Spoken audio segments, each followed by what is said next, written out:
adalah Syekh Haji Muhammad Wali Al-Khalidi, ditinjau dari keturunan yang mana beliau adalah anak bungsu daripada 4 bersaudara, daripada buah perkawinan Haji Muhammad Salim bin Malin Palito yang berasal dari Koto Baru Rau-Rau, Batu Sangkar, Sumatera Barat, dengan Siti Janadat, yaitu putri salah seorang kepala desa yang bernama Keci Nya Ujud dari Kotopala, Labuhan Haji.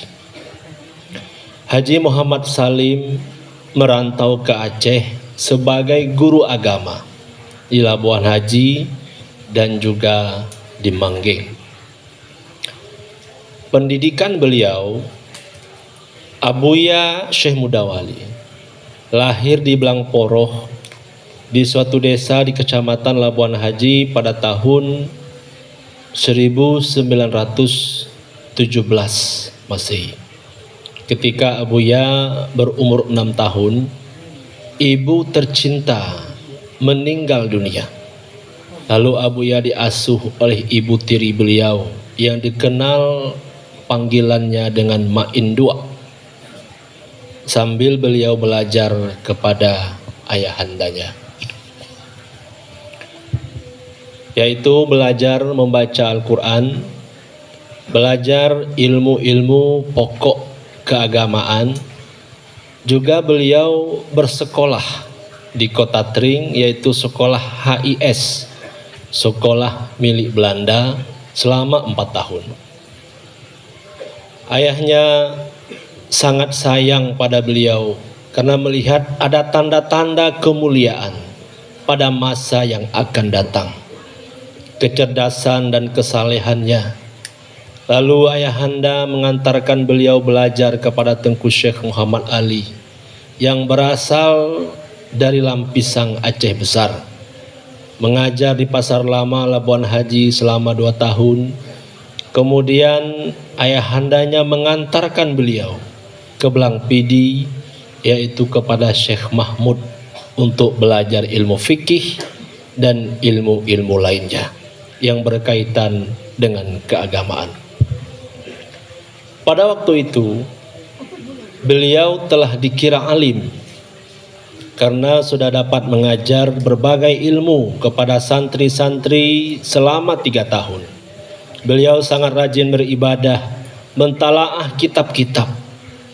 Kemudian pada tahun 1935 beliau berangkat ke Banda Aceh untuk menambah ilmu kitab kepada Syekh Haji Hasan Krungkali, dan juga ilmu qiraah kepada Tengku Haji Hasbalah di Indapuri.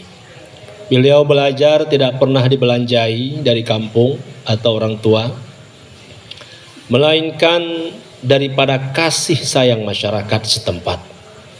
Sebab setiap orang melihat beliau, timbul kasih sayang di dalam hatinya, maka apapun keperluan beliau tidak terasa sulit untuk beliau dapati.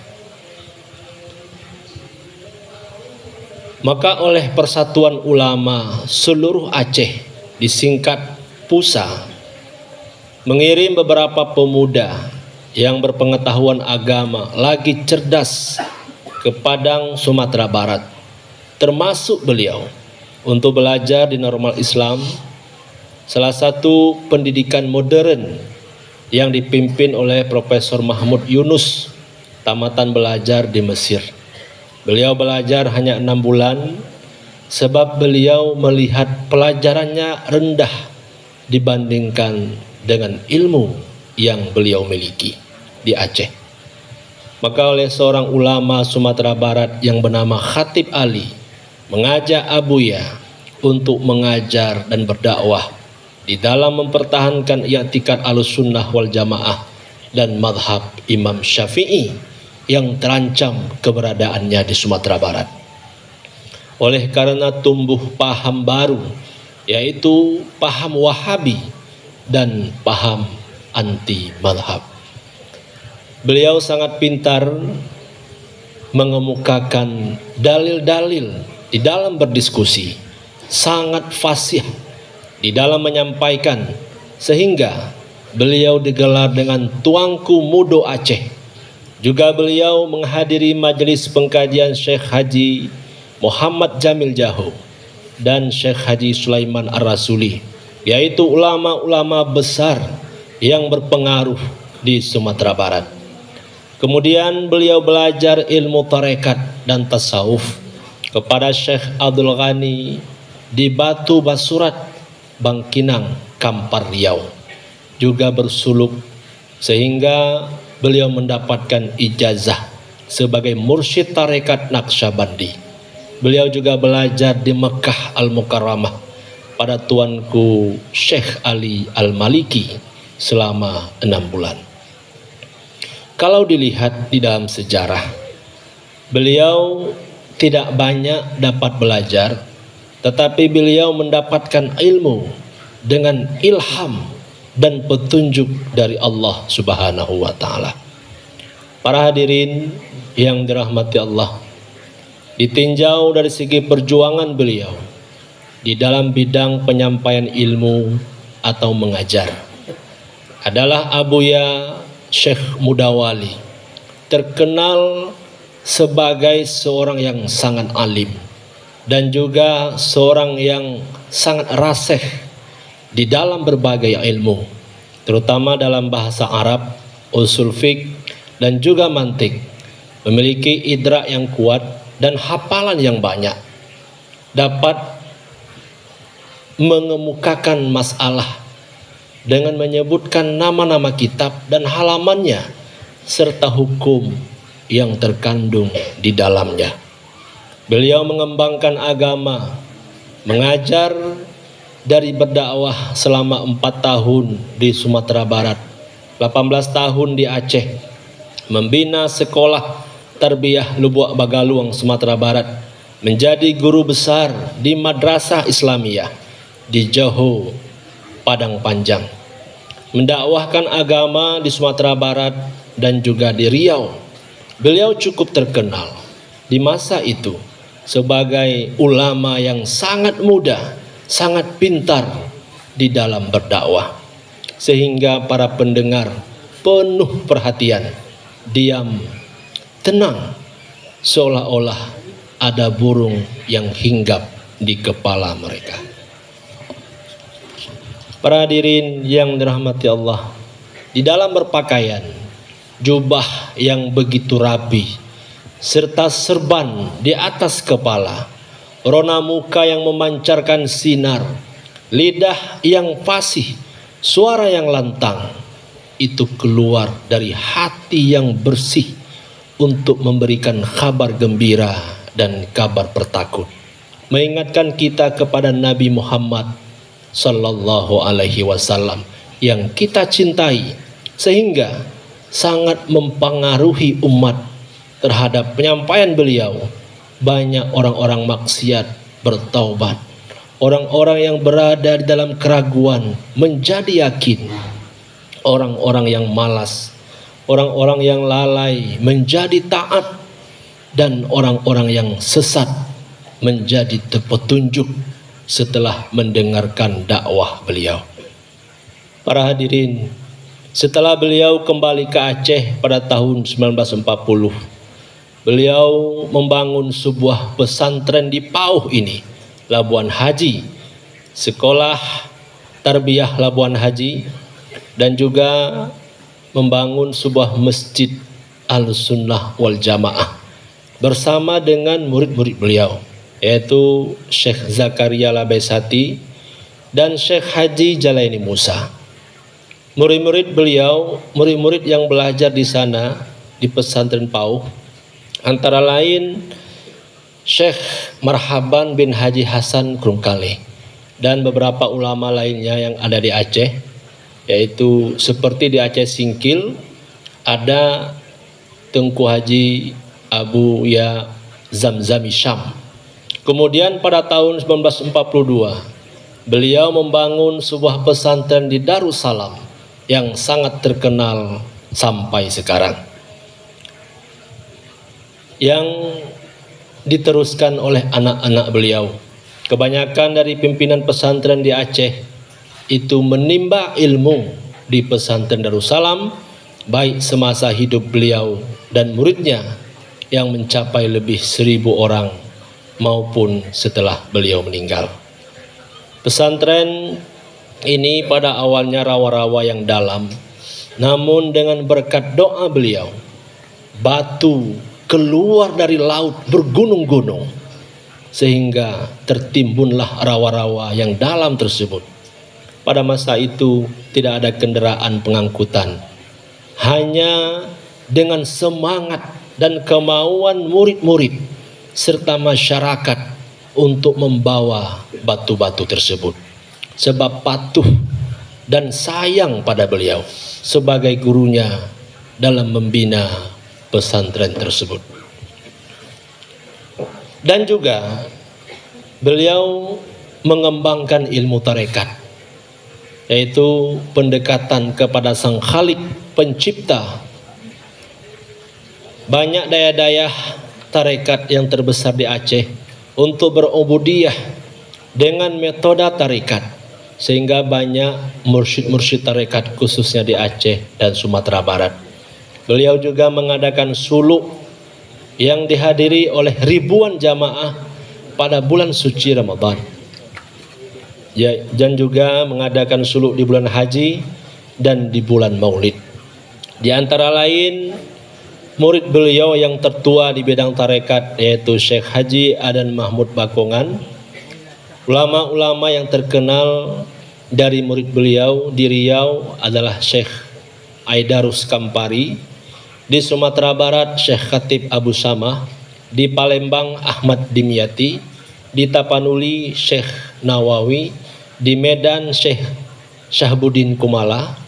Lebih banyak lagi di Aceh seperti Syekh Abdul Aziz Samalanga, Tengku Abdullah Tanoh Merah, dan lain-lain sebagainya. Perjuangan beliau di dalam berorganisasi dan dalam berpolitik adalah Abuya Syekh Mudawali, seorang ulama karismatik yang dikunjungi oleh setiap masyarakat, baik rakyat biasa maupun pejabat, di mana sebelum kemerdekaan atau setelah merdeka daripada Belanda dan Jepang, yang mana Belanda dan Jepang sangat menghormati beliau sebab beliau mempunyai pendirian dan sikap yang tegas di dalam menegakkan kebenaran. Abuya juga melatih murid-muridnya sebagai laskar Hizbullah untuk mempertahankan agama dan tanah air di masa kemerdekaan. Beliau tidak pernah terlibat dalam gerakan-gerakan organisasi terlarang. Beliau selalu berada di belakang pemerintah sebagai penasehat untuk menegakkan keadilan kepada umat. Presiden Soekarno sangat berterima kasih kepada beliau sebab beliaulah ulama yang mengembalikan kekuatan pemerintah dengan memberikan gelar kepada Presiden Soekarno dengan gelar Ulil Amri Ad-Daruri Bisyaukah, pemimpin sementara yang mempunyai kekuatan. Dan beliau juga memfatwakan hukum haram bagi orang yang keluar dari wilayah pemerintah yang sah.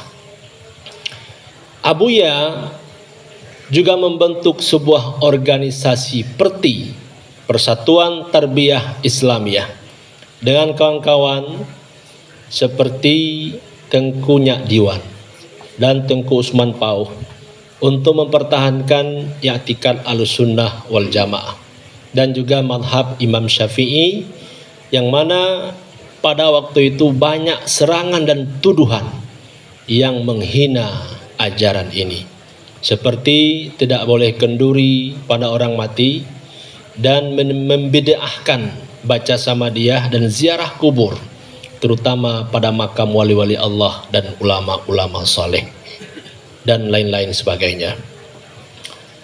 Organisasi ini berpusat di Sumatera Barat, yang pencetus utamanya adalah Syekh Sulaiman Ar-Rasuli, Canduang, Bukit Tinggi di Sumatera Barat.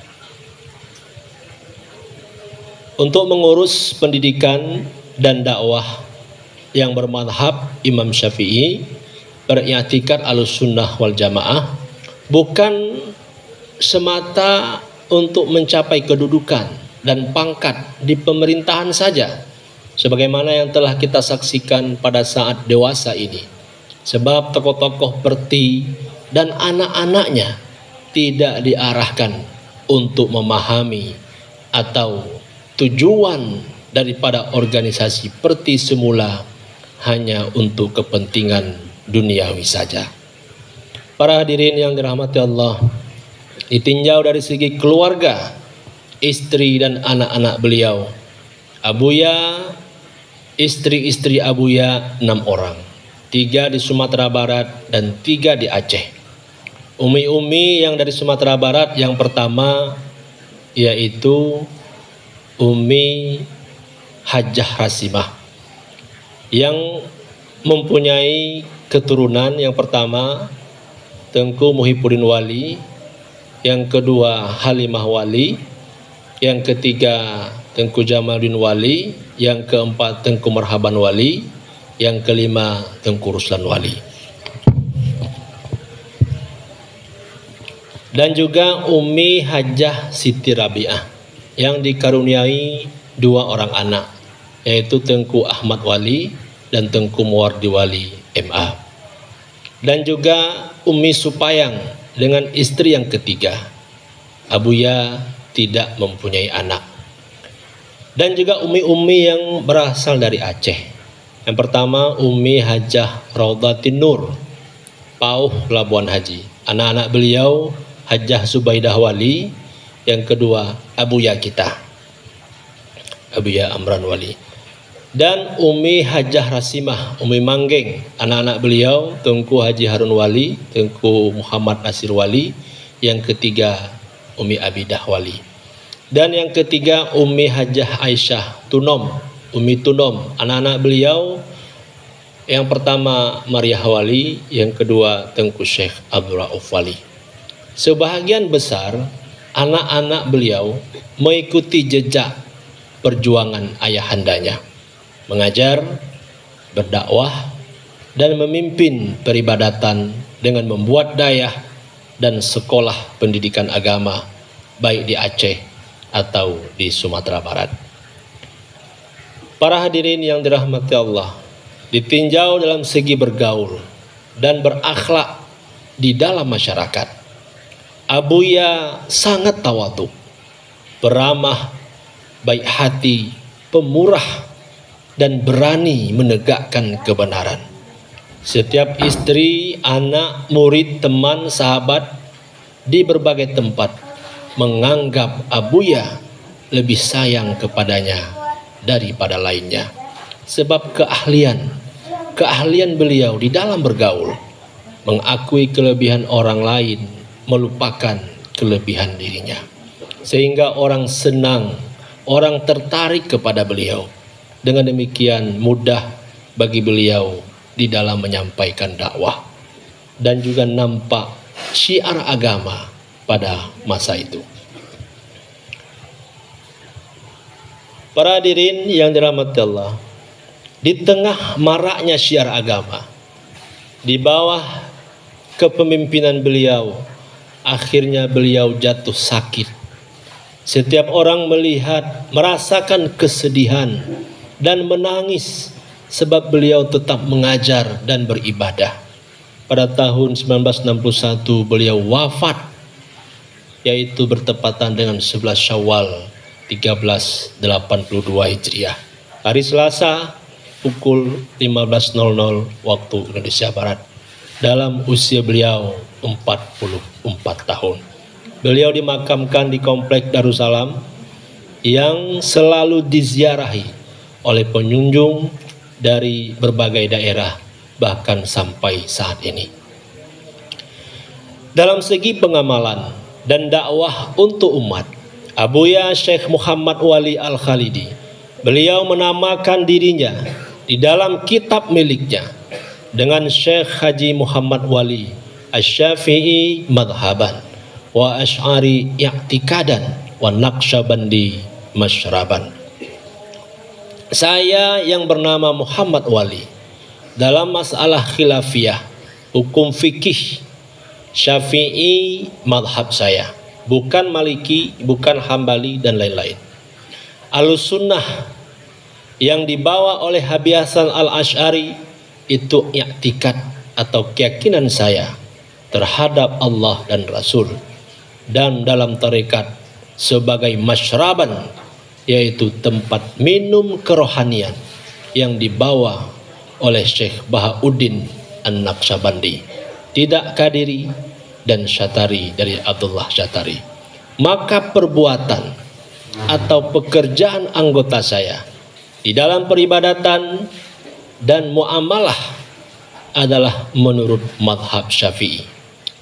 Dan di dalam ingatan atau keyakinan dalam mengarungi kehidupan, saya beriktikad Ahlus Sunnah wal Jamaah, seperti ajaran Al-Asy'ari yang kita perlu, yaitu kita perlu berusaha, tapi usaha kita tidak dapat mengubah atau tidak dapat mengadakan dan meniadakan.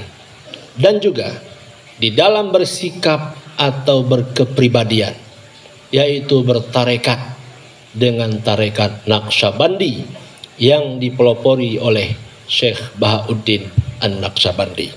Senantiasa bermuraqabah kerlingan hati kepada hadrat ilahi Rabbi dengan melupakan wujud selain Allah Subhanahu wa taala, yaitu bermuraqabah ma'iyah la maujuda illallah.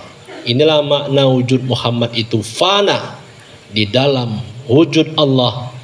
Tafsir Isyari di dalam ayat Qul huwallahu ahad.